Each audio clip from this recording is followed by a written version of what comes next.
One mention of Melton Mowbray, and probably two internationally renowned delicious products spring to mind: the Melton Mowbray pork pie and Blue Stilton.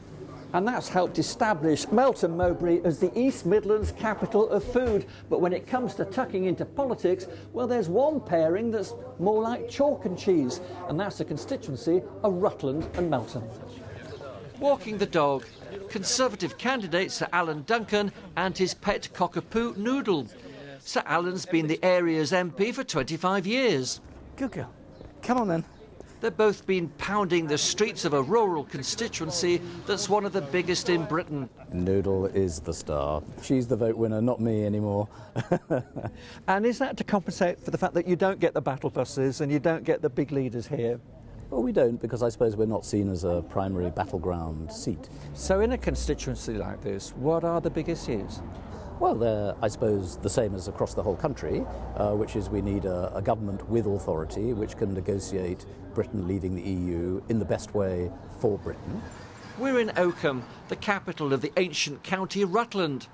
The streets aren't exactly paved in gold, but it's noticeably the more affluent neighbour of Melton.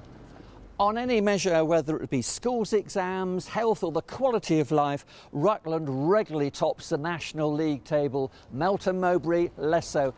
Labour's candidate, transgender Heather Peto, says it's not just the party's strategists that bypass Melton and Rutland. The transport links and infrastructure is very poor, both the railways and the roads. So Melton has needed a bypass for a long period of time and still hasn't got it.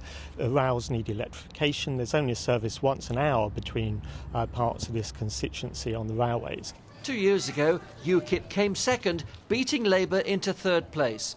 We are a long way down in the opinion polls from last time, and I expect our share of the vote to fall. Our message is that we do not trust the Conservative Party or whoever wins the general election on the Brexit negotiations, and we have to stay in the field to hold them to account.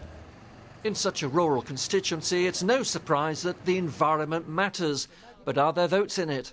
It's something I feel very passionate about. As far as I'm concerned, Rutland is lagging behind, and we could do with more rooftop solar farms and with wind turbines, but always with the consent of people who live in the area. We're getting people concerned about fracking that's proposed for the north of Melton in the Vale of Belvoir. We're hearing from people concerned about cuts to local school funding.